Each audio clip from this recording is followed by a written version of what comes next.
Baik, selamat pagi semua rekan mahasiswa mata kuliah penulisan kreatif atau creative writing.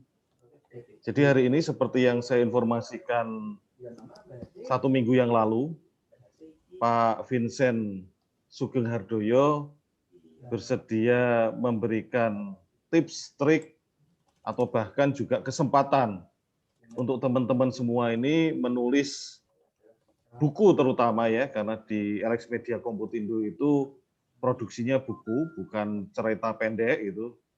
Nah, semoga dalam 1 jam ini kita bisa berdiskusi, mendapatkan banyak hal yang bisa kita timba dari Pak Vincent Sugeng Hardoyo ini, untuk nantinya output dari penulisan kreatif ini bisa lebih berkualitas, bisa betul-betul menghasilkan satu karya, satu buku ya, satu buku yang berkualitas, yang baik, yang bisa dibaca oleh banyak pembaca gitu ya. Saya akan perkenalkan dulu Pak Vincent, tapi sebelumnya informasi ini mungkin perlu saya sampaikan juga bahwa presensi hari ini ada 2. Yang pertama melalui Sintak, seperti biasa sistem informasi akademik, ini baru saya buka nanti 15 menit setelah sebelum itu ya, sebelum kuliah selesai, Sintak. Kemudian juga ada link di bawah ini, yang presensi bit.ly, presensi kuliah umum yang tanggal 25 ini. Presensi yang di bawah ini ada kaitannya dengan sertifikat. Jadi kalau Anda mau memasukkan ke dalam SKPI, aktivitas selama kuliah, yang link kedua ini juga perlu diisi. Begitu. Baik, saya akan kenalkan dulu Pak Vincent. Pak Vincent ini, kalau teman-teman lihat semua ya, fotonya sudah terlihat, ini salah satu orang tua mahasiswa di Unikas Geo Pranoto, kuliahnya di Fakultas Arsitektur dan Desain. Jadi Pak Vincent ini jauh-jauh dari Jakarta, menyekolahkan anaknya ke Semarang, tetapi baru bisa setengah tahun, 1 semester ya, 1 semester betul, itu kuliah tatap muka dan pandemi datang. Jadi akhirnya kembali lagi ke Jakarta. Jadi putrinya jarak jauh. Tapi memang untungnya Unikas Geo Pranoto dari sisi kesiapan infrastruktur memungkinkan untuk diadakan kuliah virtual ya. Artinya kesiapan itu memungkinkan kita semua tidak kehilangan hak untuk bisa mendapatkan pengajaran atau bahkan mungkin juga beberapa hal yang dibutuhkan dalam perkuliahan. Pak Vincent ini lahir di Jakarta. Saya biasanya memanggil Pak Vincent meskipun ada kepanjangannya ya di belakang ini, Pak Vincent Sugeng Hardoyo. Ini lahir di Jakarta 51 tahun yang lalu. Jadi saya mulai ketemu dengan Pak Vincent itu kira-kira di tahun 2002 ya, 2002. Setelah sempat menulis beberapa buku di LX Media Komputindo. Nah, Pak Vincent ini pendidikannya S1 dari STIMI Gunadarma Jakarta. Begitu lulus langsung berkarya di Kompas Gramedia Group, tepatnya di LX Media Komputindo. Jadi PT LX Media Komputindo sampai dengan sekarang ya, itu dikenal pada saat itu sebagai penerbit buku-buku komputer yang berkualitas. Sekarang ini sudah merambah ke berbagai bidang, bukan hanya komputer saja. Tapi LX Media masih tetap dikenal sebagai penerbit buku komputer ya LX Media gitu. Jadi kalau ngomong soal kualitas biasanya penerbit buku komputer ya LX Media gitu. Dan saya punya kesempatan yang luar biasa bersama dengan LX Media, ada kira-kira 100 buku yang saya tulis bersama dengan Pak Vincent, bersama dengan LX Media. Dan saat ini prosesnya panjang ya, jadi Pak Vincent itu ketika saya kenal itu ya sebagai managing editor, tapi sebelumnya itu masuk di tahun 95 sebagai editor buku IT. Tapi di tahun 2002 itu saya kenal Pak Vincent sebagai managing editor. di buku-buku IT. Dan tahun 2010, beberapa tahun yang lalu ketika kembali bertemu di Semarang, tepatnya di Unika, Pak Vincent sudah dalam posisi yang baru. Karena tahun 2010 ditugaskan sebagai non-fiction editorial manager. Artinya justru buku-buku teman-teman ini itu bukan hanya buku IT saja atau buku komputer saja, tetapi bisa meluas sampai dengan buku-buku parenting. Nyatanya buku-buku yang ditulis oleh mahasiswa Unika Sugio Pranoto, salah satunya adalah buku tentang parenting, tentang psikologi, dan itu diterbitkan di Elex Media Komputindo. Mungkin itu yang saya bisa sampaikan terkait dengan Pak Vincent. Pak Vincent akan sharing materi sendiri atau? Boleh, dari saya sendiri nggak apa-apa, Pak. Oke, baik. Kalau dari Bapak, ini co-host-nya sudah langsung saya berikan, saya stop sharing. Silakan teman-teman diperhatikan, saya tahu ada beberapa yang barusan bangun tidur gitu ya, tapi mohon ini sebagai dianggap atau dinilai sebagai satu kesempatan yang langka untuk bisa kita temui. Saya tutup dulu, silakan Pak Vincent untuk memulai presentasinya atau sharingnya. Baik, ya terima kasih Pak Ridwan. Selamat pagi. Teman-teman semua, dosen dan mahasiswa Unika Sugio Pranoto. Saya terus terang senang sekali ya dapat undangan dari Pak Ridwan, kawan lama saya, yang seperti tadi sudah disampaikan Pak Ridwan sudah kenal sejak 2002, jadi memang sudah cukup lama ya, sudah 19 tahun. Sudah 19 tahun, dan awalnya memang Pak Ridwan menulis buku-buku IT, dan dari 100 judul itu memang sebagian besar buku-buku IT ya. Gitu. Tapi memang ada juga yang kolaborasi, nulis juga buku parenting dan sebagainya. Jadi saya atas nama teman-teman di Elex juga sungguh senang, bahagia bahwa kami dari Elex dipercaya oleh Pak Ridwan dan teman-teman dari Unika untuk bisa bekerja sama untuk menerbitkan buku-buku untuk masyarakat pembaca di Indonesia. Nah, di kesempatan ini saya coba akan sharing terkait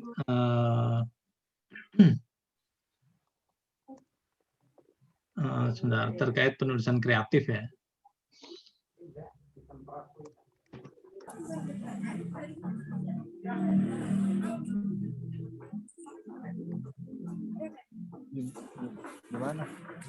Oke, sudah terlihat ya?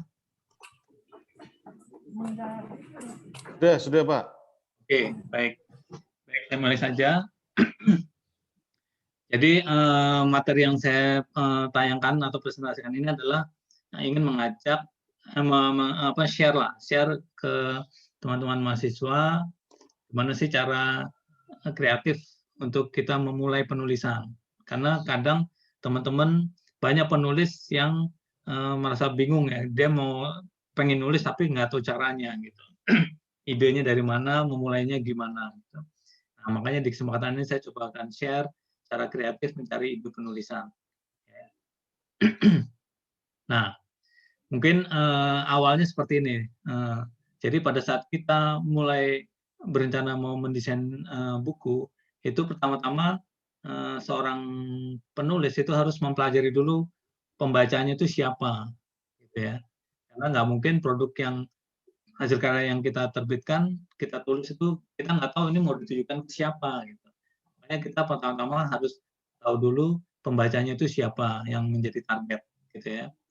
Kemudian setelah kita meriset mengetahui pembacanya itu siapa, kemudian baru kita mulai merancang tema bukunya apa, gitu. Tema yang mau disampaikan kepada pembaca yang kita targetkan itu tentang apa, fitur-fiturnya kayak gimana di buku tersebut, terus setelah buku itu terbit, itu manfaatnya nanti apa yang akan dirasakan oleh para pembaca kita.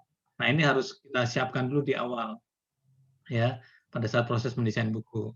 Dan tentu nanti didukung oleh hal-hal lainnya supaya buku yang nanti terbit bisa sukses, ya, diterima pasar dengan baik.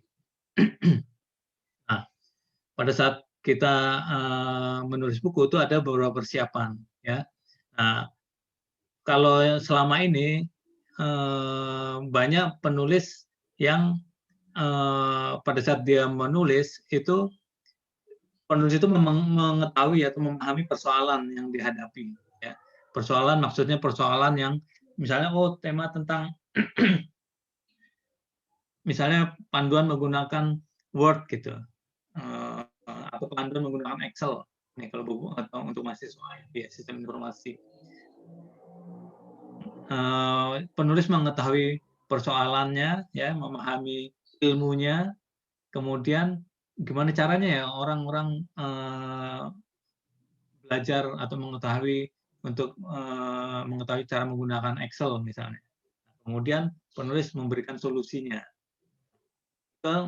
Menurut saya itu adalah persiapan yang kurang ideal kalau penulis berangkatnya dari persoalan yang dihadapi mahasiswa atau para pembaca, kemudian langsung penulis memberikan solusinya.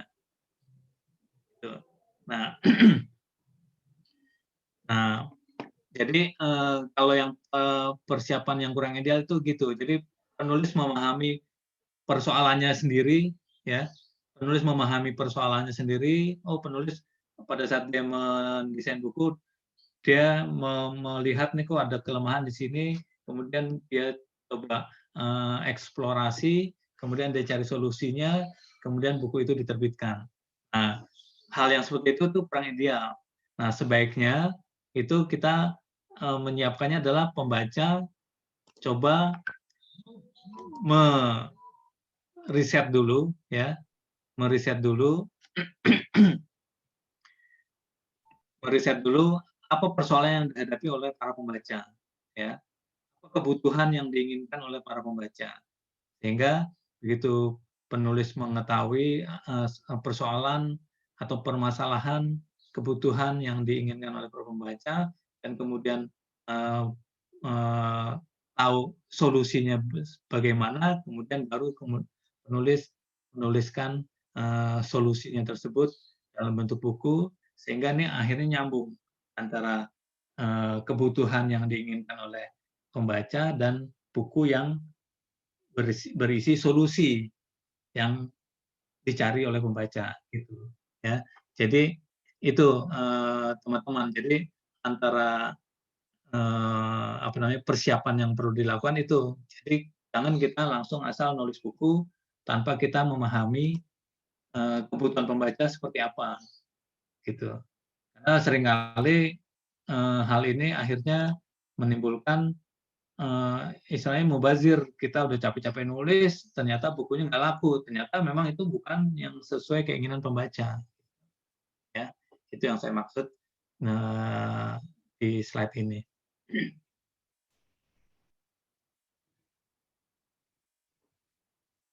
Nah, ini adalah model perencanaan konsep buku, ya. Jadi pada saat kita merencanakan buku itu kita sebaiknya menyiapkan dulu konsepnya, ya. Jadi ini ada beberapa hal yang perlu diperhatikan. Pertama, konsep atau tema buku. Konsep buku yang ditawarkan itu apa, gitu. Kita coba sarikan konsepnya dengan kata-kata sesedikit mungkin. Ini kita kan baru buat konsep ya. Jadi kita coba siapkan konsep bukunya, temanya membahas tentang apa. Seperti tadi saya sampaikan, misal buku tentang Excel, tema tentang Excel misalnya, atau tema tentang investasi keuangan gitu ya. Sekarang lagi marak, lagi rame di masa pandemi ini buku-buku tentang investasi keuangan. Jadi misalnya temanya tentang investasi keuangan. Nah, kemudian kita coba pelajari tadi yang seperti di slide sebelumnya saya sampaikan. Problem pembaca itu apa sih gitu. Nah, permasalahan yang dihadapi pembaca itu saat ini apa? Pembaca masyarakat pengen belajar nih cara berinvestasi seperti apa, cara menggunakan Excel yang mudah gimana. Nah, ini Nah ini kita harus memahami dulu nih problem pembaca seperti apa, terus solusinya kayak gimana. Nah, janji buku itu keuntungan terbesar yang dijanjikan buku mau seperti apa. Jadi kalau nanti buku itu terbit, pembaca akan mendapatkan keuntungan dari buku ini seperti apa gitu. Dan kemudian juga ini target pembaca yang diharapkan, kemudian ini perkiraan harga buku. Nah, ini perkiraan harga buku ini memang harus didiskusikan dengan editor supaya kita bisa tahu ancar-ancarnya. Oh, kalau ketebalan sekian, itu harga bukunya menjadi kira-kira sekian gitu. Nah, ini memang ada diskusi di awal pada saat konsep disiapkan, tentu harus diskusi dengan editor terlebih dahulu untuk langkah-langkah pengembangan konsep selanjutnya. Jadi itu teman-teman. Jadi di konsep ini perlu ada selain tema, ada problem, solusi, janji buku, target, dan perkiraan harga buku yang perlu kita persiapkan. Kemudian juga di sebelah kiri ini proses interaksi buku dengan pembaca, bagaimana buku berinteraksi dengan pembaca. Jadi pada saat nanti buku ini publish, ya itu yang disiapkan penulis itu mau seperti apa nanti untuk komunikasi dengan pembaca, apakah nanti akan di-share lewat sosial media atau penulis nanti bisa memberikan email untuk komunikasi dan sebagainya. Jadi ini yang perlu dipersiapkan juga supaya pembaca pun nanti puas pada saat mereka mau bertanya-tanya, penulis siap untuk memberikan bantuan gitu. Kemudian di fungsi utama buku yang ditawarkan mau seperti apa, fitur-fitur di buku ini gimana, apakah buku ini nanti dilengkapi dengan latihan soal atau dilengkapi dengan tip dan trik atau apa. Nah, ini yang perlu disiapkan. Ini desain buku mungkin lebih terkait cara penyajian ya, kontennya seperti apa, desain, layout, cover seperti apa gitu. Ya. Kemudian juga ada point of difference, cara menarik perhatian pembaca, kemudian positioning buku. Buku ini dikategorikan dalam benak pembaca itu mau seperti apa bukunya, gitu. Ya, ini adalah beberapa konsep, beberapa hal yang perlu dipersiapkan.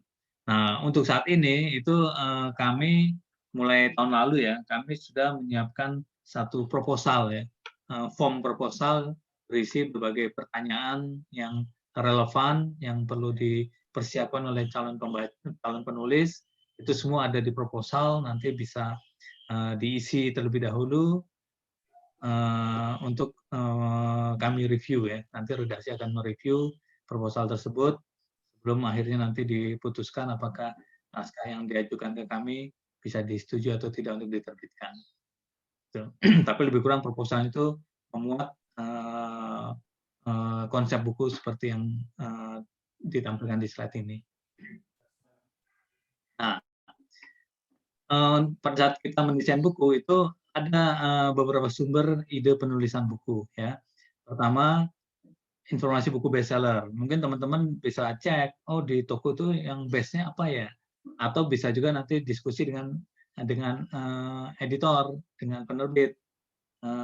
Buku-buku yang saat ini yang best temanya tentang apa aja sih? Nah, gitu.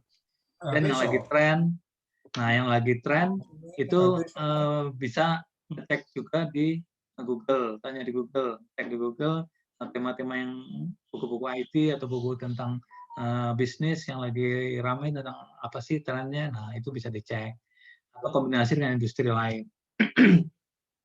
Jadi dalam hal ini mungkin buku yang kita ajukan penulis punya partner, punya relasi dengan industri yang relevan, yang itu mungkin nanti bisa dikombinasikan. Sebagai contoh, misalnya penulis kami di bidang finance tentang saham, dia punya kerjasama dengan IDX, dengan Bursa Efek Indonesia, gitu ya. Nah, ternyata pada saat buku itu publish, sering ada kegiatan-kegiatan tentang saham kerjasama dengan Bursa Efek Indonesia, seperti itu. Jadi itu adalah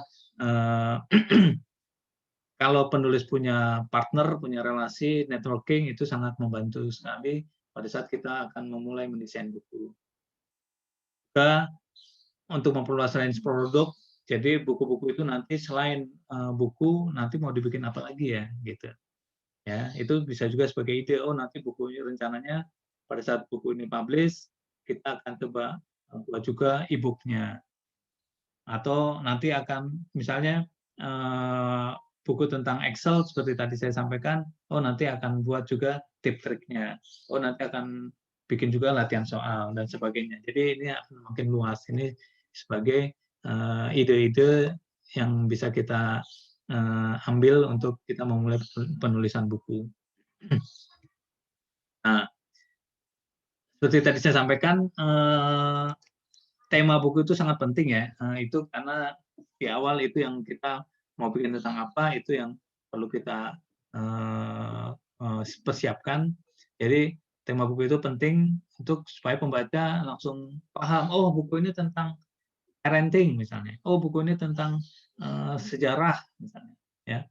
Nah, jadi temanya ini yang harus dipersiapkan dulu di awal. Tentu sekali lagi tema yang diangkat harus kita menyesuaikan dengan pasar, kebutuhan pasar ya. Jangan asal kita bikin sesuai dengan feeling kita aja, ternyata feeling kita keliru. Nah ini yang perlu kita cermati, yang perlu kita riset di awal sebelum mulai menulis buku. Ya, jadi tema buku itu penting, ya, perlu kita persiapkan untuk menarik pembaca, juga untuk memudahkan pengembangan buku selanjutnya, dan tentunya tema yang kita angkat ini memang sangat relevan berkaitan dengan problem pembaca. Nah, kalau ide tema buku macam-macam juga, ya. Ini nyambung dengan slide sebelumnya. Jadi ide tema buku itu bisa berangkat dari pengalaman kita sendiri, ya.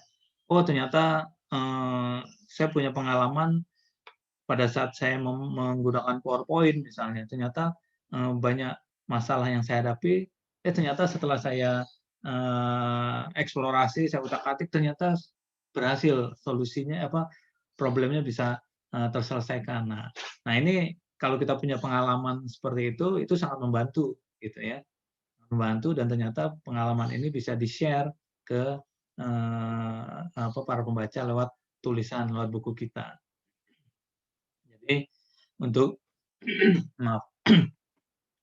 Jadi untuk ide tema buku bisa berangkat dari pengalaman kita sendiri, bisa berupa solusi atas permasalahan di sekitar kita. Oh ternyata rekan kita punya masalah pada saat menggunakan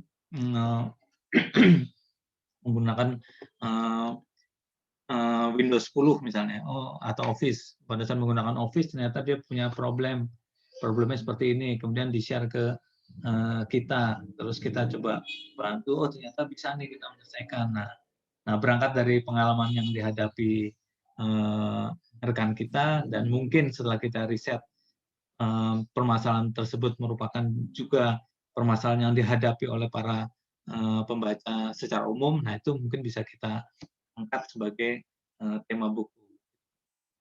Atau kita juga bisa pada saat mendesain buku ini tulisan, kita bisa juga belajar dari tulisan atau buku lain, gitu. Terutama kalau kita coba melakukan riset, ternyata ada satu buku yang best seller. Maaf.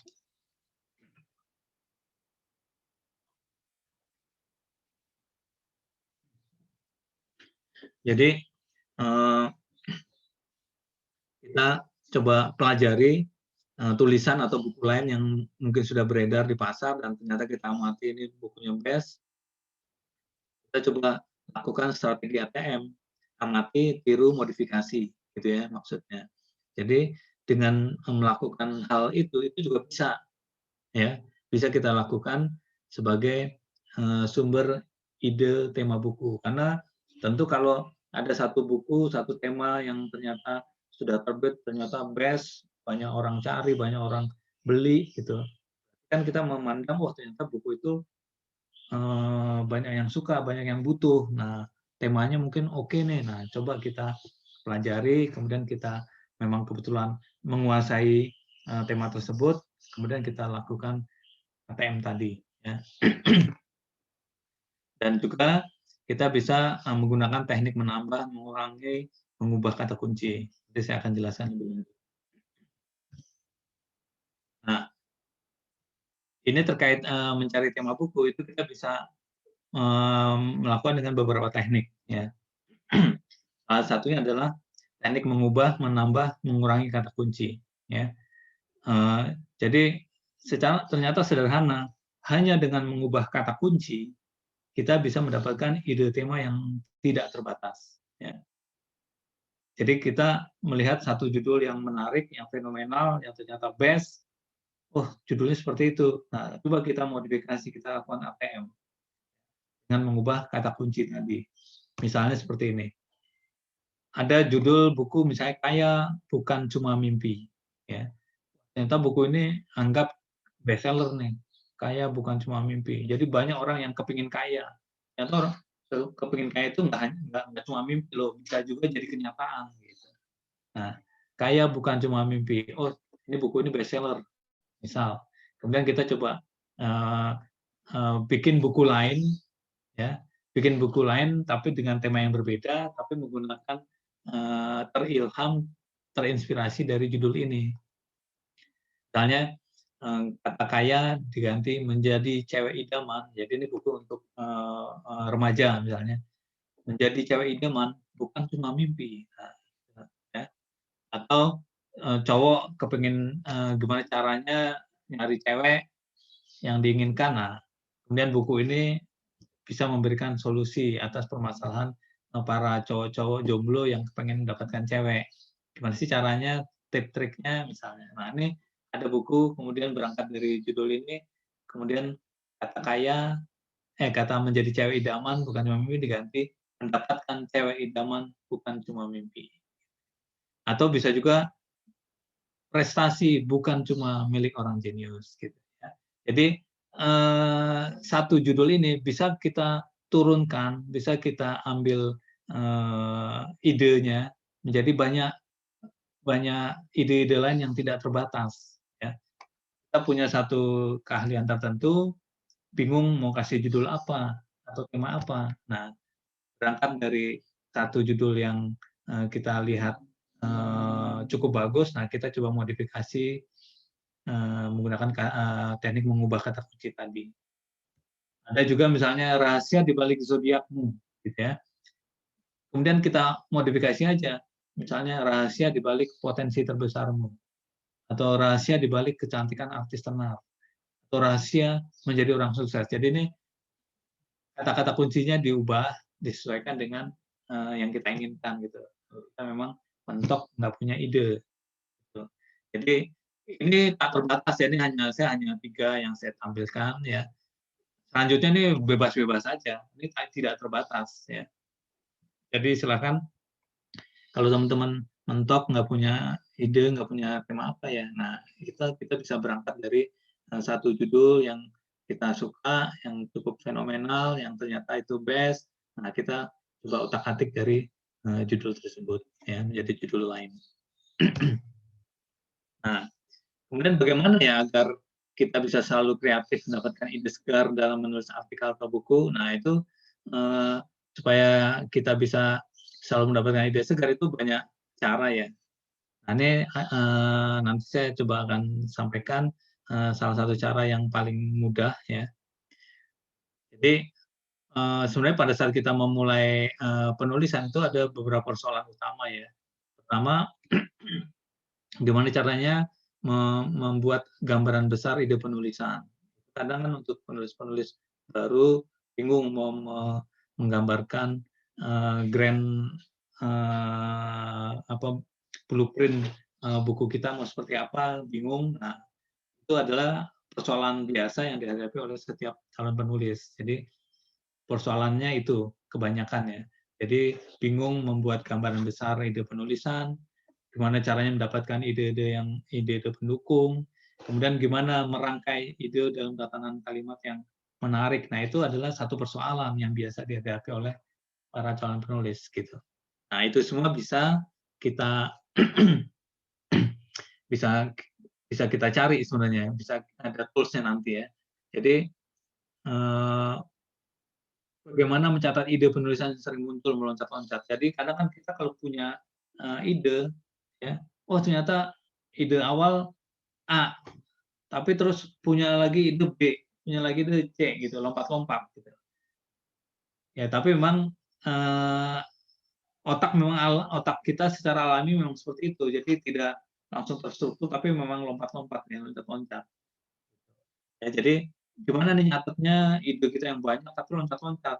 Kan semula membahas A, kemudian tiba-tiba jadi C, tiba-tiba langsung E dan seterusnya gitu ya. Nah, kemudian juga bagaimana mendapatkan ide ketika otak terasa macet menemukan ide ya. Nah, ada nggak sih alat yang bisa apa namanya membantu kita mendapatkan gambaran besar sekaligus rinci gitu ya. Nah, ternyata ada, yaitu menggunakan namanya mind mapping ya, memetakan pikiran. Nah, mind mapping ini itu penemunya adalah Tony Buzan ya. Itu tokoh terkenal ya yang menemukan teknik mind mapping ini. Jadi mind mapping ini adalah alat berpikir yang bekerja sesuai dengan cara kerja alami otak. Otak itu kalau secara alami itu memang dia mikirnya itu yang seperti tadi saya bilang nggak langsung runut gitu ya. Dia lompat-lompat. Apalagi kalau kita idenya banyak, kita mau punya ide mau nulis suatu hal, idenya banyak tapi lompat-lompat nih, ya. Yang mau disampaikan gitu. Nah ini itu hal yang normal karena memang cara kerja alami otak memang seperti itu. Ya. Nah, kegunaan mind mapping juga adalah ini sangat sesuai untuk memvisualkan dan brainstorming ide penulisan. Ya, saya akan jelaskan lebih lanjut. Nah, karakteristik mind mapping seperti apa? Jadi mind mapping itu nanti bisa biasanya ditampilkan dalam bentuk gambar, ya, dalam bentuk gambar atau diagram, ya. Kemudian menggunakan otak kiri dan kanan, ya, untuk membuka potensi tersembunyi otak, ya. Kemudian ide pendukung memancar dari ide dasar. Jadi karakteristik mind mapping seperti itu. Jadi nanti formatnya adalah berupa gambar sederhana ya. Kemudian nanti pada saat mengeksplorasi mind map tersebut itu kedua otak kita dipakai. Jadi otak sisi kiri dan kanan dibuka ya, dipakai supaya nanti keluar nih ide-ide kita keluar semua ya. Gitu. Mungkin teman-teman sebagian besar saya pikir sudah paham ya, sudah tahu mind map karena mind map itu bukan barang baru dan sebagian besar mungkin sudah ada yang menggunakan mind mapping ini. Ya. Nah, prinsip mind mapping seperti ini, teman-teman. Seperti tadi, gunakan kedua belah otak dan gunakan otak sesuai cara kerja alaminya. Nah, jadi ada kata kunci asosiasi dan imajinasi yang berperan nih di menggunakan mind mapping ini. Nah, mungkin saya jadi kalau berdasarkan penelitian ada fungsi otak kiri dan fungsi otak kanan. Jadi fungsi otak kiri itu lebih banyak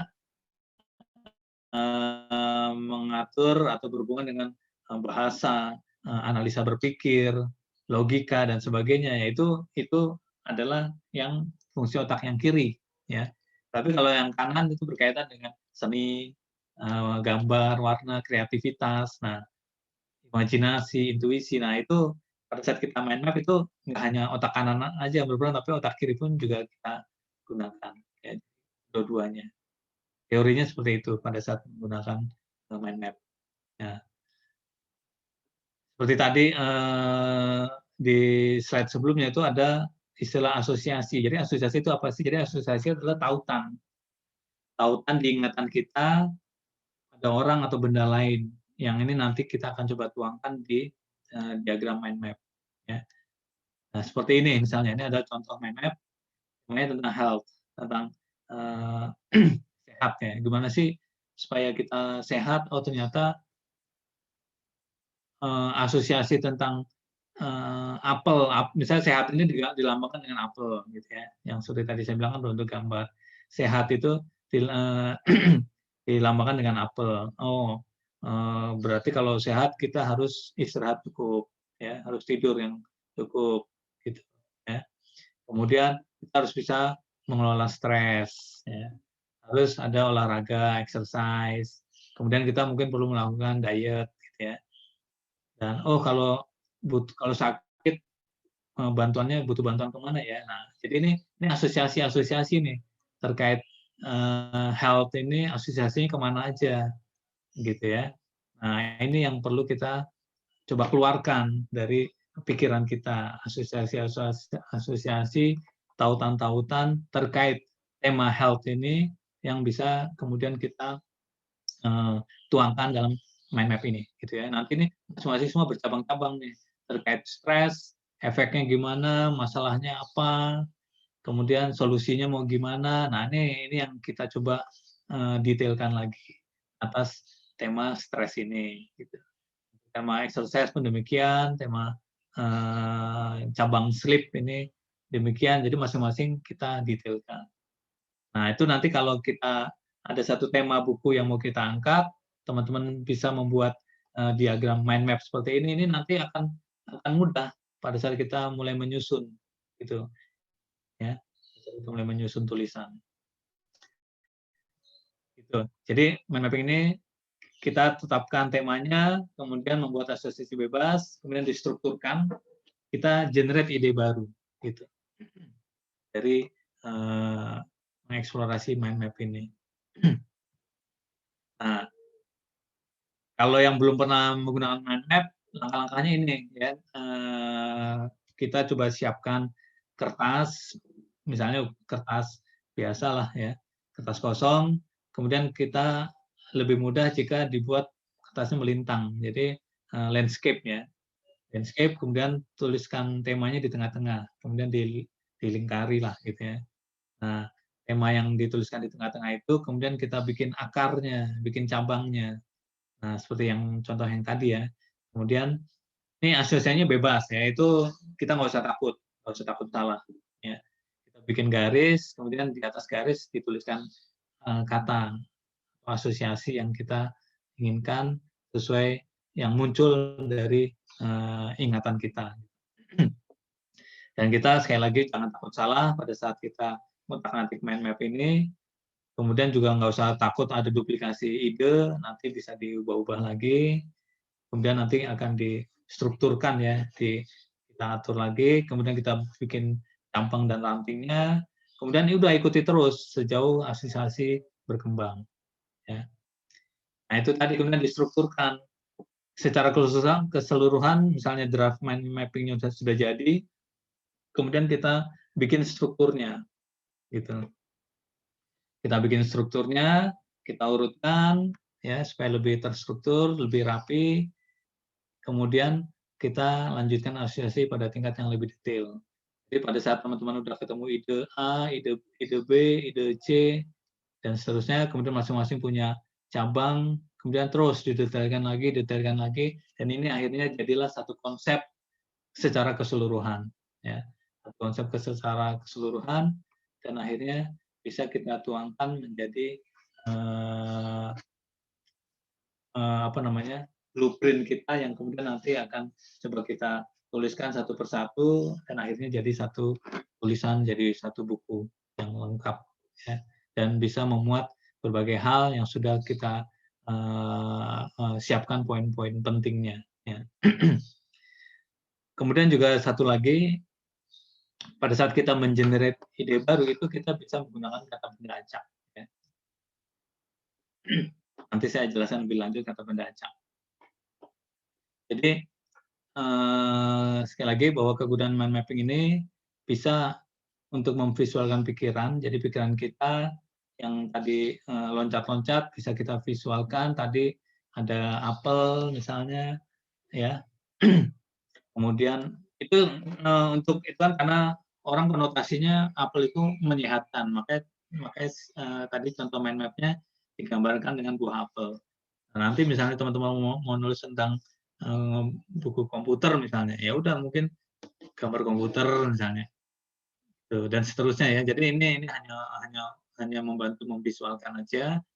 Kemudian juga kegunaan mind mapping ini seperti tadi sudah saya sampaikan sebagai alat untuk kita brainstorming, untuk coba nanti kalau misalnya penulisnya ada 2 orang, itu bisa untuk alat untuk kita diskusi gitu, menyusun poin-poin apa aja nih yang akan diangkat di buku kita, termasuk juga mencatat ide-ide yang muncul pada saat kita diskusi. Gitu. Ya, jadi dengan kita bisa memvisualkan pikiran atau ide kita, ternyata benefitnya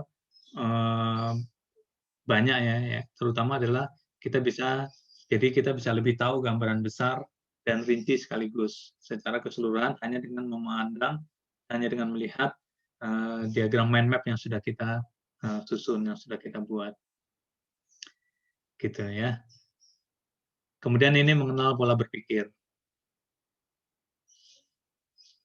Nah, jadi cara berpikir kita itu biasanya membentuk pola, ya. Cara berpikir manusia itu biasanya membentuk pola. Dan mungkin teman-teman ataupun saya sendiri pernah merasakan bahwa pada saat kita menemukan satu masalah itu kadang kita sangat sulit ya untuk keluar dari pola kita. Jadi kalau kita misalnya ada satu permasalahan,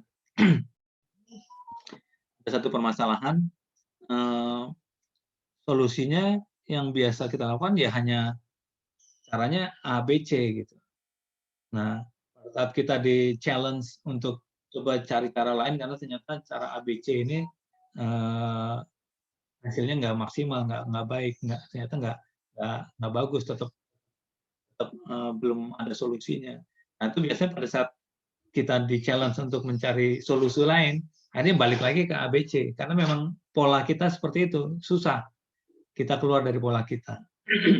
Nah, kalau kita mau berpikir kreatif itu memang kita dituntut untuk berpikir keluar dari pola. Jadi gitu. Kalau kita mau orang yang berpikir kreatif itu berarti kita harus berpikir keluar dari pola yang lazim kita gunakan.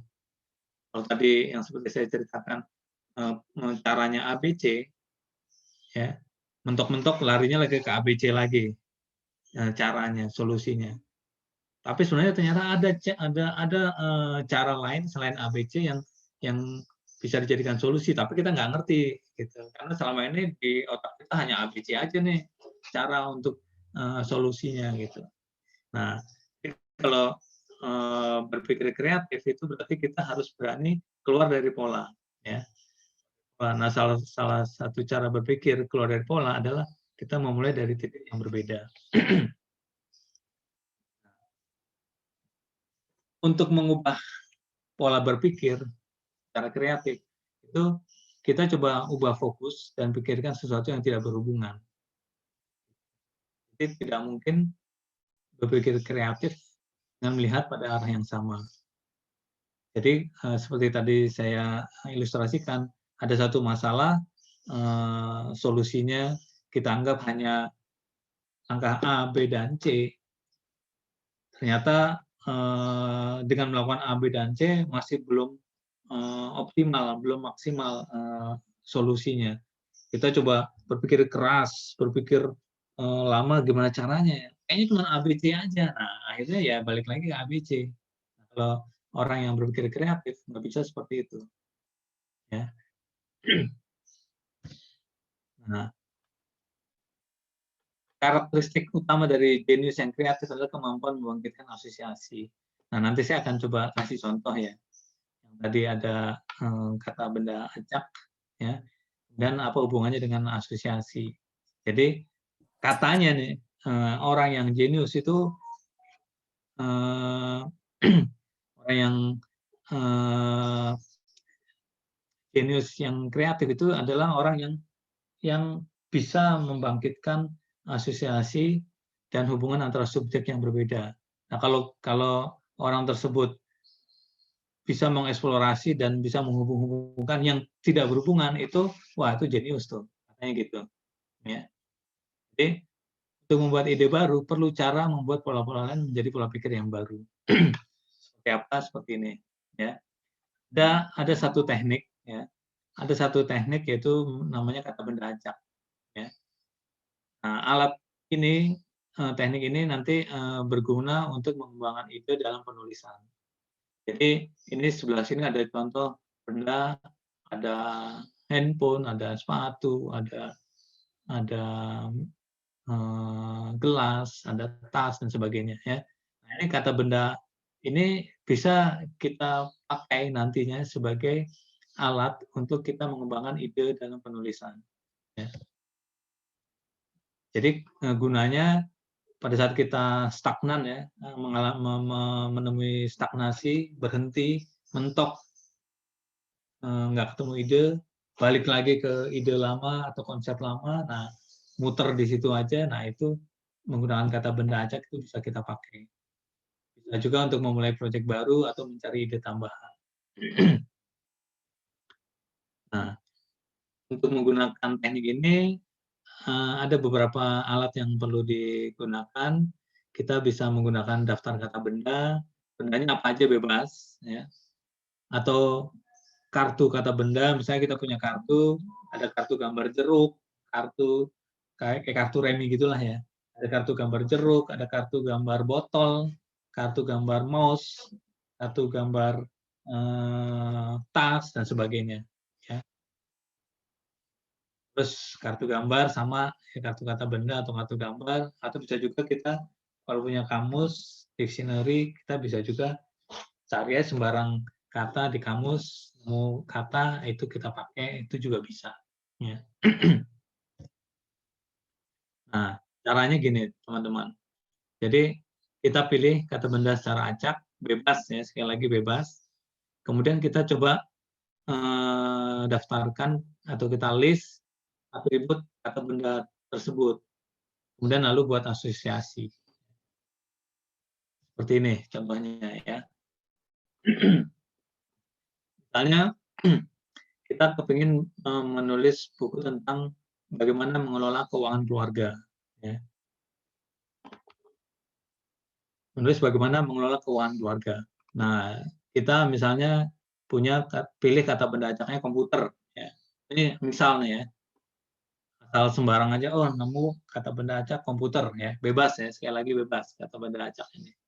Nah, kemudian kata komputer ini kita susun atributnya ya dalam bentuk tabel seperti ini. Misalnya komputer punya layar monitor ya. Kita amati komputer PC, oh ternyata dia punya layar monitor. Kemudian komputer itu bekerjanya itu digerakkan, dia butuh listrik ya, sebagai inputnya ya. Dia butuh tenaga listrik sebagai inputnya, powernya gitu. Kemudian komputer itu ternyata terdiri dari bagian-bagian dengan fungsi tertentu. Dia punya monitor, keyboard, hard disk dan sebagainya. Ya. Kemudian komputer itu ternyata kapasitas hard disknya semakin besar dari hari ke hari. Dulu kapasitas maksimal katakanlah hanya berapa megabyte, kemudian berkembang menjadi gigabyte, sekarang udah tera dan sebagainya. Ya, jadi kapasitas hard disk semakin besar. Kemudian prosesornya pun dia punya prosesor juga kecepatannya terus meningkat ya sesuai dengan perkembangan teknologi.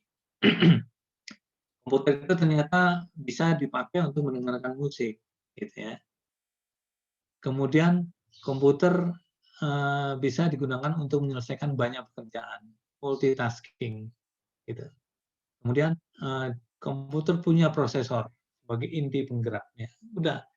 Kemudian pengguna bisa terkena radiasi, perlu pelindung. Kalau kita berlama-lama di depan PC, nanti kita bisa kena radiasi mata kita ya. Berarti kita perlu pelindung. Kemudian komputer biasanya dilengkapi mouse supaya lebih fleksibel pada saat kita memilih atau bekerja. Kemudian komputer itu sistem operasinya berbeda-beda. Dulu ada Linux, sekarang ada Windows, gitu ya. Kalau HP ada Android dan sebagainya. Jadi komputer sistem operasinya berbeda-beda. Umumnya Windows dan lain-lainnya. Ini adalah beberapa contoh atribut terkait kata benda komputer. nanti teman-teman bisa eksplorasi lebih lanjut sendiri ya. Nanti kalau diganti kata benda lain, misalnya sepatu, nah mungkin teman-teman bisa bikin atributnya terkait dengan sepatu. Kalau misalnya jeruk juga ya udah terkait jeruk apa atributnya, disilakan dieksplorasi lebih lanjut. Nah, kemudian apa hubungannya nih antara komputer yang mempunyai layar monitor dengan tema keuangan keluarga gitu. Nah, asosiasinya seperti ini.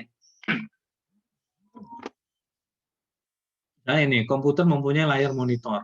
Oh, yang terkait dengan keuangan, kita perlu bikin tema tentang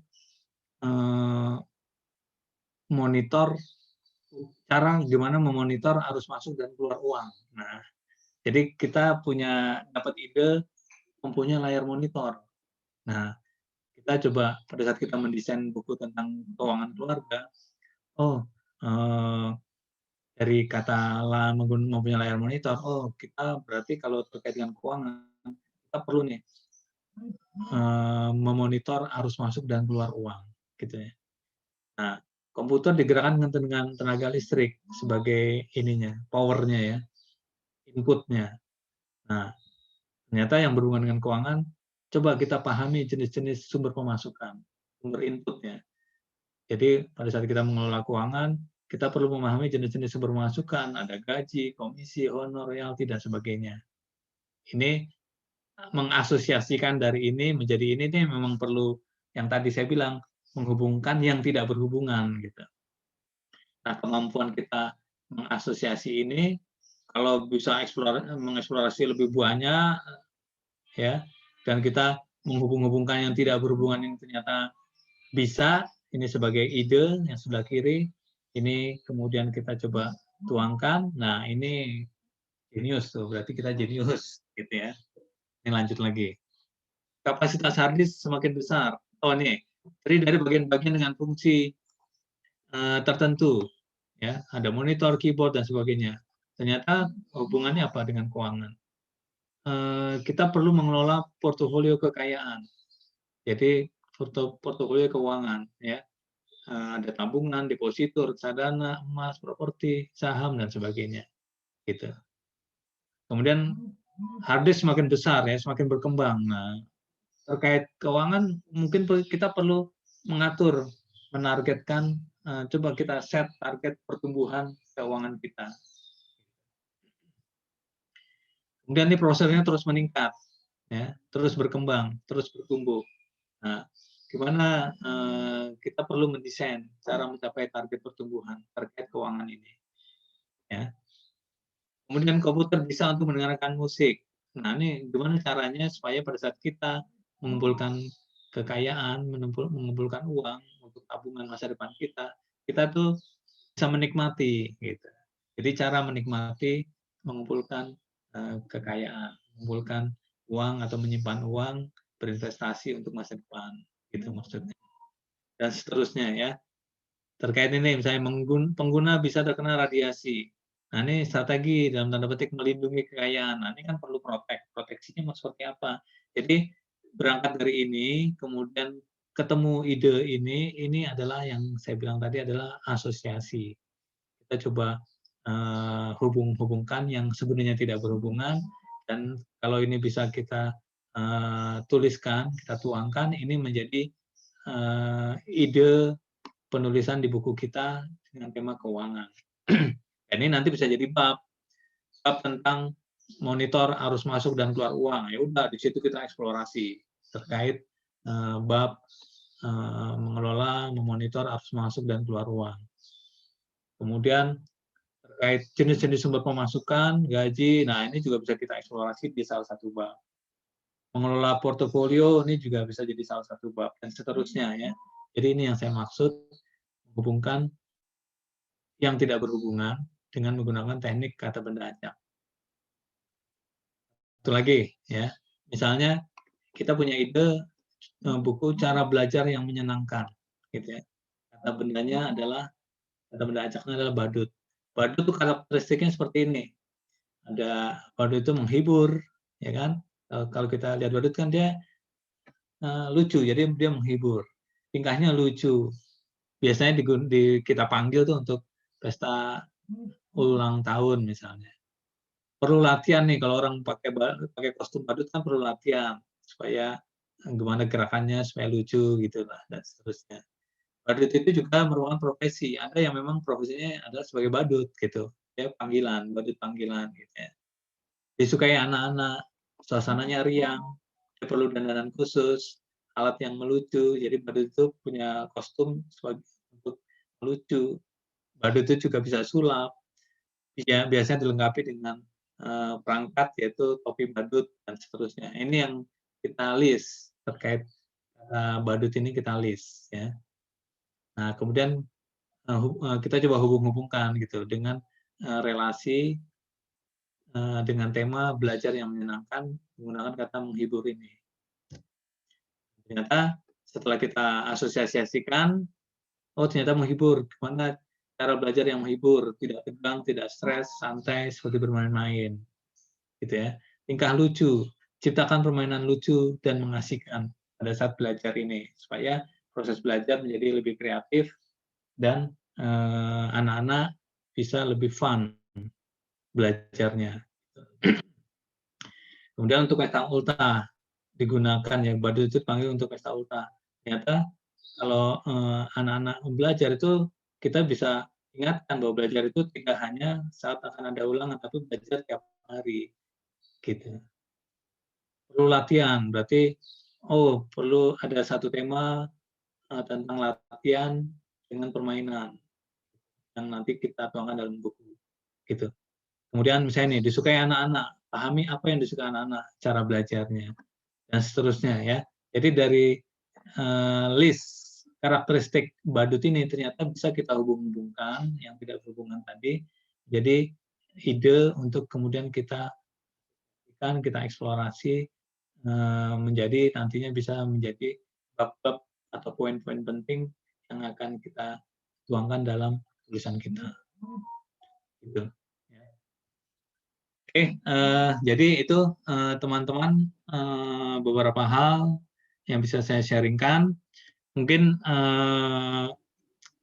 sekalian saya sampaikan juga bahwa saya dari Alex Media pun sebagai penerbit membuka kesempatan ya buat teman-teman mahasiswa yang berminat menulis ya lewat buku-bukunya diterbitkan oleh kami.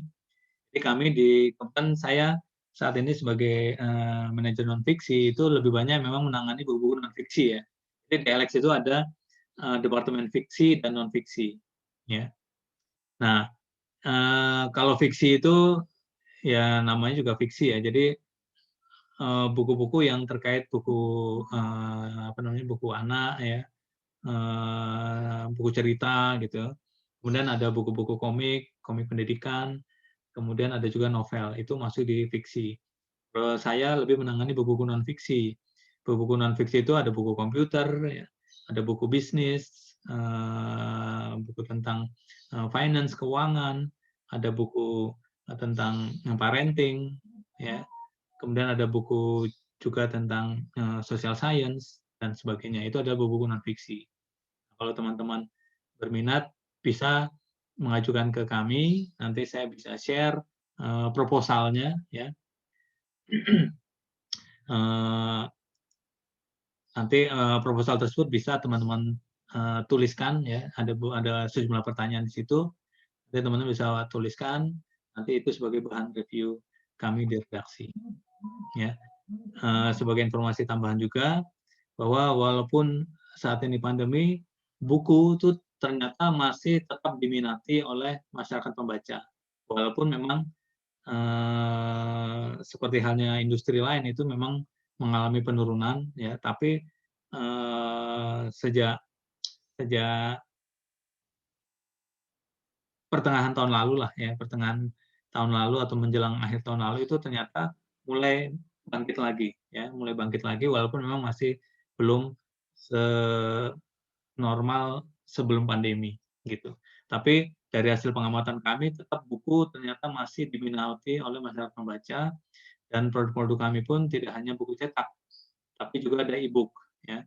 ada e-book, kemudian kami punya channel selain toko Gramedia ada 121 outlet di Indonesia. Kami juga kerjasama dengan marketplace ya dengan Tokopedia, Shopee, kita punya official store di Shopee dan Alexmedia di Tokopedia. Kemudian juga kita ada gramedia.com juga sebagai channel distribusi kami. Jadi produknya selain buku cetak juga ada e-book, dan yang saat ini sedang kami kembangkan adalah audiobook ya. Audiobook, ada juga podcast dan video pod. Video pod itu adalah ini kita ada kerjasama dengan Korea, tapi memang untuk lebih ke buku anak. Jadi gambar-gambarnya itu dipotong-potong, kemudian dianimasikan gitu, seperti seakan-akan bergerak seperti animasi gitu. Itu ada teknologinya kerjasama dengan Korea gitu. Tapi untuk teman-teman mahasiswa kalau menulis, kalau memang jurusannya sistem informasi, mungkin yang lebih cocok adalah buku-buku IT seperti yang dulu banyak ditulis oleh Pak Ridwan yang bekerjasama dengan kami. Demikian teman-teman yang bisa saya share. Jika ada pertanyaan, monggo dipersilakan.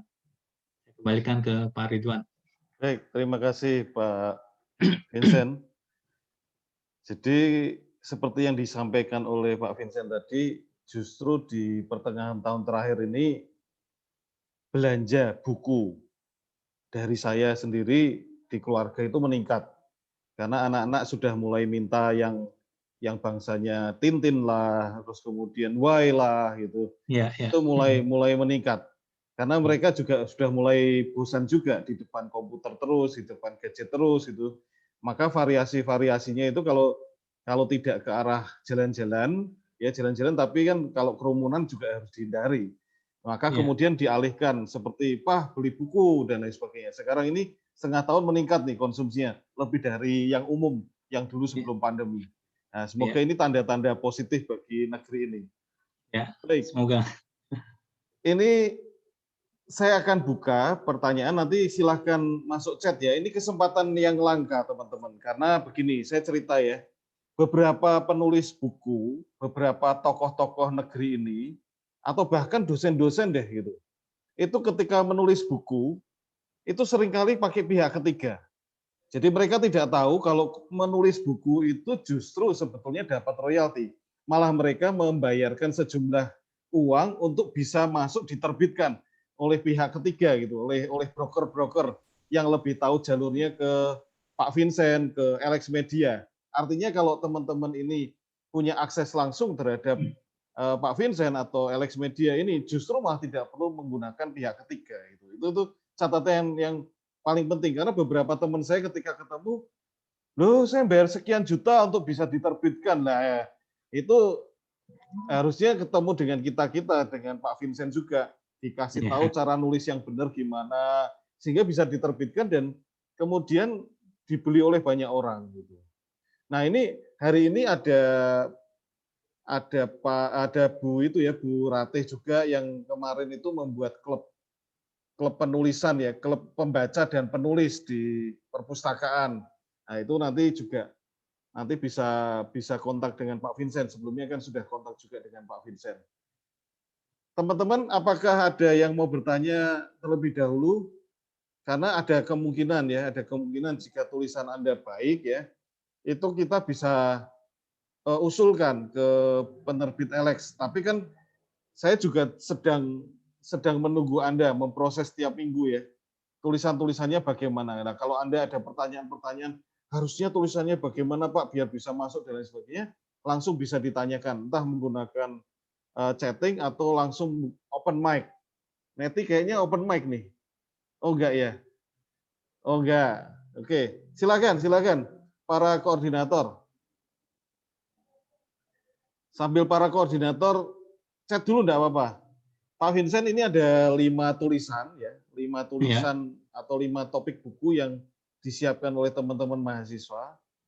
Memang saat ini mereka hanya bisa berkelompok. Ini mungkin awal yang standar ya, nulis bareng-bareng gitu ya. Tapi semoga mereka besok bisa menuliskan artinya lebih sedikit jumlahnya. tidak harus sampai ber-10 orang, tapi mungkin bisa 3 orang. Ini salah satu beberapa judulnya antara lain membuat aplikasi atau ide aplikasi sendiri menggunakan MIT App Inventor. Ini kan di toko buku juga sudah cukup banyak, tetapi mungkin ada satu yang membedakan dari mereka, siapa tahu dari ide-ide yang dihasilkan. Kemudian ada membuat sendiri permainan digital, itu juga ini keroyokan 5 orang. Gitu. Kemudian yang agak sedikit naratif ya, itu kampusku digital, kampusku Gen Z, itu nggak tahu nanti arahnya kemana. Sepertinya sih antara fiksi dan non-fiksi. Tapi yang di 2 topik ini, kuliah pandemi di kampus UU dan karya kreatif di era pandemi. Nah ini yang nggak tahu nanti akan jadi apa. Ini ide-ide dari rata-rata satu kelompok itu 12 orang. Semoga hasilnya baik dan jika dimungkinkan memang kemudian nanti diusulkan untuk melalui Lex Media ya diterbitkan. Jadi kita harus menyusun proposal untuk kemudian jika di ACC baru kemudian diterbitkan. Kalau tidak ya terpaksa kita terbitkan melalui kampus gitu. Iya. Itu. Baik, ada teman-teman yang mau bertanya, sepertinya ini ada tambahan beberapa dari, silakan. Ini dari Oktoriananda. Ini mic-nya nggak bisa dibuka? Iya, Pak. Ya, silakan. Maaf mau bertanya, secara garis besar itu syarat-syarat buku untuk diterima di penerbit itu apa saja ya, Pak? Terima kasih. Oke. Langsung saya jawab ya, Pak Ridwan. Ya, silakan Pak. Oke. Jadi seperti tadi saya sampaikan juga di presentasi saya.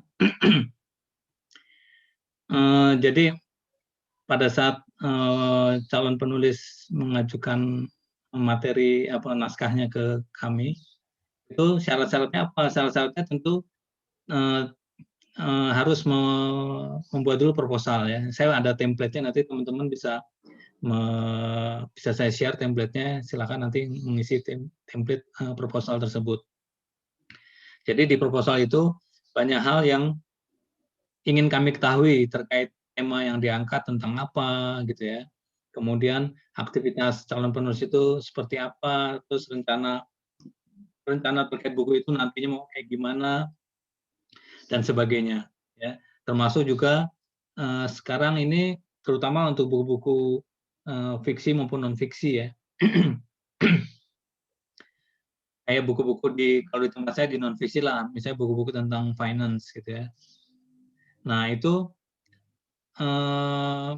kalau pengarangnya ternyata aktif di media sosial, ya, aktif di media sosial, kemudian engagement-nya juga tinggi, banyak melakukan event, kegiatan, webinar misalnya, dan ternyata follower-nya atau misalnya dia seorang YouTuber, subscriber-nya banyak gitu, itu bisa sebagai modal sebenarnya, sebagai modal. Jadi pada saat buku itu publish, kemudian diworo-woro, dipromosikan lewat komunitasnya si penulis, entah itu di YouTube atau di Instagram dan sebagainya, itu sebagai modal awal untuk bisa semakin banyak orang tahu gitu ya, bahwa oh ternyata ada buku tentang ini toh gitu, dan diketahui oleh banyak orang di komunitasnya si penulis. Nah, jadi sekali lagi jika penulis itu aktif ya, punya media sosial, itu sebagai modal dan ini sebagai nilai plus bagi kami pada saat kami mereview naskah yang diajukan ke penerbit gitu. Nah, untuk tema-tema ini tadi penanya dari sama jurusannya sistem informasi dari ya. Sistem informasi, betul. Oke. Jadi kayak ini misalnya, ada teknologi pangan. Ya. Jadi kalau misalnya buku IT lah misalnya sistem informasi ya. Untuk buku-buku IT saat ini buku yang lagi rame itu adalah tema tentang programming ya. Ada Android, programming Android, ada Python dan sebagainya ya. Kemudian juga buku-buku tentang YouTube Kami 2 tahun lalu menerbitkan buku itu jadi YouTuber. Ya, penulisnya itu si Jefferly, anak muda lulusan dari UMN. Wah, itu ternyata bukunya bestseller. Ya, bukunya bestseller. Sudah cetak ulang beberapa kali gitu. Nah, jadi gitu. Jadi kalau teman-teman bisa memilih satu setelah melakukan riset, memilih satu tema yang memang lagi rame sesuai tren, kemudian didukung oleh aktivitas penulis yang cukup aktif di media sosial sebagai modal awal value yang dimiliki si penulis. Nah, itu kemungkinan besar bisa kami terima gitu. Dan memang saat ini pada saat proposal diajukan itu kita ada namanya forum redaksi, ya. Di internal kami ada forum redaksi. Nah, kami melibatkan marketing juga pada saat forum tersebut, kemudian diskusi sama-sama terkait proposal yang sudah masuk ke redaksi, kemudian direview, ya. Kemudian nanti diputuskan, oh oke, buku ini bisa kita terima untuk diterbitkan. Oh, buku ini tidak bisa karena bla bla bla. Nah, itu yang perlu dipersiapkan, diketahui oleh teman-teman. Ya. Terima kasih Pak Vincent. Saya dulu pernah merasakan juga ketika buku dicetak ulang sampai beberapa kali, ya kemudian tabungannya nambah gitu ya. Iya. Zaman blog ya, Iya, blog. kemudian bukunya buku blogspot, blogger gitu, Nah, itu dicetak sampai 3-4 kali gitu. iya. Nah itu merasakan nikmatnya jadi penulis pada saat itu. Iya. Ini pertanyaan terakhir Pak Vincent, karena waktunya terbatas. Jadi dari Agatha, kebetulan salah satu mahasiswa teknologi pangan itu juga punya mata kuliah penulisan. Maka ada food blogger atau food traveler gitu ya. Mungkin salah satunya Agatha yang menuliskan. Jadi di sini lebih baik mungkin Agatha langsung itu ya, open mic gitu ya. Silakan Agatha. Ya. Baik, terima kasih Prof. Ridwan, terima kasih Pak Vincent. Saya mau bertanya Pak, terkait dengan masalah penyuntingan naskah. Nah, kalau misalnya ada dalam naskah fiksi dan non-fiksi, itu apakah ada perbedaan dalam teknis penyuntingan naskah? Itu yang pertama. Kemudian yang kedua, kalau kita sebagai penulis sendiri, itu kira-kira bagaimana cara yang baik untuk melakukan penyuntingan naskah kita sendiri? Terima kasih Pak Vincent. Ya, oke. Terima kasih pertanyaannya. Jadi, seperti tadi saya juga sampaikan, kami di LX itu ada 2 departemen, fiksi dan non-fiksi. Dan setiap departemen itu punya editor masing-masing, ya. Salah satunya untuk fiksi itu yang lagi berkembang adalah novel. Nah, novel itu kita punya ada 7 atau 8 editor yang menggawangi redaksi novel. Dan kalau untuk non-fiksi, kita ada 5 section di dalamnya, departemen non-fiksi, dan masing-masing section itu pun juga ada editor yang menangani. Nah, terkait penyuntingan, itu pada dasarnya sebenarnya sama. Ya. Pada dasarnya sebenarnya sama. Cuma memang sense-nya atau taste-nya ya, rasanya itu tentu pada saat menyunting novel, dibandingkan dengan menyunting buku komputer pasti beda ya.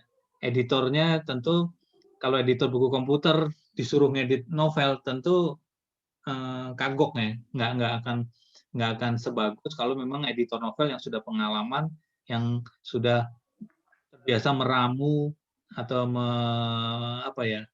meramu tulisan editingnya sehingga menjadi satu tulisan yang lebih punya nilai sastra dan sebagainya, itu perlu memang keahlian tersendiri gitu. Nah, jadi kalau memang buku itu lebih masuk ke non fiksi, ya udah berarti kita serahkan ke editor non fiksi yang sudah memahami di bidangnya gitu. Atau misalnya buku itu lebih ke novel, ya sudah nanti biar ditangani editor novel gitu. Ini kembali lagi ke rasa ya, dan juga berdasarkan pengalaman editor yang menangani buku tersebut selama ini. Kemudian yang kedua terkait teknik penyuntingan. Jadi pengarang memang pada saat menyusun naskah, ya itu kan sebaiknya tentu menggunakan bahasa yang populer. Ya. Kalau misalnya bahasa skripsi yang notabene untuk dunia akademis yang sangat formal, kemudian itu diterbitkan begitu saja, itu berat. Kalau pasar agak berat menerima dengan gaya bahasa penulisan seperti itu. Jadi kalau memang kita ingin menerbitkan satu buku dan buku ini ternyata banyak dicari, tentu kita menggunakan bahasa tulisan yang lebih populer, ya, lebih populer supaya apa? Supaya masyarakat pembaca lebih senang menikmati tulisan tersebut, ya, dengan menggunakan bahasa populer dan menggunakan bahasa yang terlalu akademis, gitu. Lain halnya kalau target pembacanya adalah mungkin mahasiswa dan ini dipakai untuk pegangan mahasiswa di kampusnya, itu beda lagi. Tapi kalau untuk masyarakat umum, tentunya kita harus mengonversi yang lebih ke populer, gitu ya. Lebih sederhana, lebih mudah dicerna, dipahami oleh para pembaca. Gitu. Jadi sekali lagi penulis pun juga nggak usah berkecil hati. Waduh, pada saat mengajukan naskah ke penerbit ternyata masih banyak kesalahannya. Itu nanti akan pada saat itu diajukan ke editor nanti akan ada diskusi untuk pengembangan atau perbaikan. Nanti pun kalau sudah diperbaiki dari penulis, kemudian diserahkan ke penerbit dan memang buku itu disetujui, nanti akan diedit dulu, diedit lagi oleh penulis, oleh editor, gitu ya. Jadi nggak langsung dari penulis diajukan ke LX terus langsung terbit begitu aja, enggak. Akan tetap melalui proses editing lagi oleh editor kami di redaksi yang terkait, gitu ya. Sehingga itu tujuannya apa? Tujuannya untuk semakin menyempurnakan supaya kualitasnya lebih baik lagi sehingga buku yang akhirnya terbit benar-benar bisa dinikmati oleh para pembaca. Seperti itu. Oke. Ya, itu Agatha ya. Jadi kalau diterbitkan oleh LX Media itu editornya sudah siap, sudah ready. Memang kalau kita terbitkan sendiri ya namanya gotong royong ya ngedit sendiri. Sudah nulis sendiri, ngedit sendiri, nerbitin sendiri. Nah, itu memang bedanya di situ. Gitu. Baik. Gitu ya, Agatha ya. Terima kasih. Terima kasih Pak Vincent, terima kasih Prof. Ya, sama-sama. Ya. Oke, berarti saya bisa simpulkan ini Pak Vincent. Teman-teman semua bahwa tadi yang disampaikan oleh Pak Vincent tadi, ide itu jangan sekedar hanya berangkat dari permasalahan kita sendiri. Karena kalau permasalahan kita sendiri, masalahnya adalah tidak bisa dijual gitu. Orang-orang tidak bisa baca karena masalahnya kita itu belum tentu masalah teman-teman yang di luar sana gitu. Benar. Gitu. Nah, tetapi begitu kita tidak bisa serta-merta kemudian menulis berdasarkan angin mamiri gitu ya. Jadi mengalir begitu saja, tetapi harus ada yang dihubung-hubungkan gitu. Tema itu adalah hal yang paling penting sehingga sumber dari ide itu yang harus dicari. Dulu ketika saya jadi penulis-penulis muda gitu ya, itu kebiasaan saya selalu datang ke Gramedia gitu. Seminggu sekali. Lihat judul apa atau yang sudah diterbitkan gitu. Terutama penerbitnya LX Media karena kalau penerbitnya LX Media kan artinya kita bisa lihat oh judul itu sudah dimuat, sudah diterbitkan gitu. Yang ini belum gitu. Ini ternyata best seller. Nah, itu yang jadi sumber inspirasi juga. Berarti topik-topik seperti ini yang laku dijual yang mungkin bisa dijadikan sebagai bahan tulisan. Karena di LX Media ini menarik. Kita harus ngajukan proposal dulu. Sehingga ketika direview baik, baru kemudian kita menulis. Itu tuh yang menarik di situ. Jadi kita sudah tidak kehilangan energi. Begitu ide kita diterima, energinya meningkat. Gitu. Maka untuk menulis jadi lebih mudah.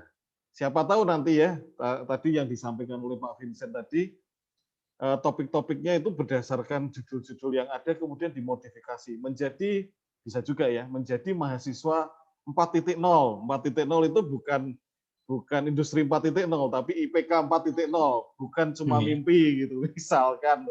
Nah, itu banyak kemungkinan-kemungkinannya. Nah, tapi tadi dari yang disampaikan Pak Vincent ini yang perlu kita coba, karena tadi ada hubungannya dengan kecerdasan tadi ya. Kalau mahasiswa kan dihubungkan dengan kecerdasan biasanya sensitif. Wah, saya tidak cerdas itu agak sedikit mengganggu gitu ya. Maka tadi perlu dicoba menghubungkan ide yang tidak ada hubungannya gitu. Menghubungkan ide yang tidak ada Tidak hubungannya. berhubungan. Nah, tidak berhubungan. Ini kan menarik ini. Kalau nggak dengan percobaan, dengan latihan itu, wah ya nggak bisa gitu. Iya, Karena tadi benar. ada hal-hal yang loh ini kok bisa berkembang jadi begini. Itu kan sebetulnya keluar, bukan cuma keluar dari kotak ya, mungkin dia juga mendorong kotaknya itu pergi gitu. Iya. Itu dan ini bukan sesuatu yang mustahil karena Pak Vincent ini sudah menerbitkan, ya Alex Media sudah menerbitkan buku-buku yang ditulis oleh mahasiswa, bahkan seringkali malah bestseller. Itu karena energinya mahasiswa, energinya yang barusan lulus itu, wah mungkin 3-4 kali lipat daripada orang-orang dewasa. Kalau orang-orang dewasa itu sudah mungkin masalahnya sudah dengan kehidupan sehari-hari ya, tapi kalau mahasiswa dan lulusan ini mungkin energinya masih meledak-ledak, sehingga untuk menuntaskan satu buku itu bukan sesuatu yang mustahil, dan itu pernah saya buktikan juga gitu ya. Iya. Gitu. Baik, terima kasih Pak Vincent atas sama-sama sharing-nya pada pagi ini. Saya berharap teman-teman mendapatkan hal yang positif, yang semakin memacu kreativitasnya untuk menuliskan buku di dalam semester ini, karena output-nya di semester ini harus jadi buku, Pak Vincent. Memang ada satu yang sudah siap dari angkatan yang sebelumnya, bukan di kelas ini, tetapi lebih ke arah novel. Dia tulis sendiri. Tapi siapa tahu dari yang angkatan sekarang ini, ada beberapa buku yang ke arah IT, ke arah non-fiksi. Itu. Ya. Teman-teman lain yang selain mahasiswa saya yang di kelas ya, ada beberapa yang kemarin minta izin untuk bergabung. Jika Anda menghendaki sertifikat, itu perpustakaan melalui Mbak Ratih itu sudah menyiapkan linknya itu. bit.ly/presensi kuliah umum /25 Mei. Silakan diisi di situ, sementara yang mahasiswa saya isi dua-duanya. Itu ya. Saya kira mungkin itu yang bisa saya simpulkan dari kuliah hari ini, tempatnya kita untuk saling sharing bagaimana menulis dengan baik dan kemudian menghasilkan buku yang dapat dibaca oleh banyak orang. Pak Vincent, semoga tidak kapok. Kita akan kontak-kontak lagi, terutama kalau ada mahasiswa-mahasiswa yang nantinya menghasilkan buku dan bisa diterbitkan oleh Alex Media, mungkin malah kita akan bikinkan launching gitu ya. Bikinkan launching, karena saya tahu dulu paling sulit adalah promosi gitu ya. Sehingga penulis-penulis seringkali harus keliling untuk mempromosikan bukunya, pokoknya dikasih sama Pak Vincent transport ke kota ini gitu ya, kita berangkat siap gitu. Ya tidurnya di mana? Carikan hotel gitu. Tapi kan tugas kita mempromosikan gitu. Nah, ini kalau di launching, kalau nantinya teman-teman bisa menghasilkan buku untuk Alex Media, mungkin launchingnya itu bukan cuma Unika, tapi bisa saja namanya online ya, bisa saja tingkat nasional ini. Nasional. Ya, karena webinarnya atau Zoom-nya itu Zoom nasional gitu. Gitu teman-teman ya, itu tantangan yang hari ini kita bisa munculkan dengan keberadaan Pak Vincent. Sekali lagi terima kasih Pak Vincent atas sumbangsihnya, atas sharingnya. Semoga kita bisa bertemu di lain waktu dengan hal-hal baru, update-update terbaru yang terkait dengan penulisan buku. Terima kasih Pak Vincent. Ya Pak Ridwan, terima kasih banyak juga atas kesempatan yang diberikan, sehingga saya bisa join di kuliah umum ini. Ya semoga sharing saya bisa bermanfaat buat teman-teman, dan sehabis ini saya akan share ke Pak Ridwan file proposalnya Pak ya. Nanti silakan nanti diisi jika ada teman-teman yang mau menuliskan atau mengajukan naskah ke kami. Ya, nanti saya share ke Pak Ridwan form proposalnya. Oke, baik. Lagi terima kasih ya atas kesempatan yang diberikan. Terima kasih Prof. Ridwan, Pak Vincent. Terima kasih semua. Selamat pagi, Tuhan memberkati. Ya, selamat pagi Pak. Terima kasih, Tuhan memberkati.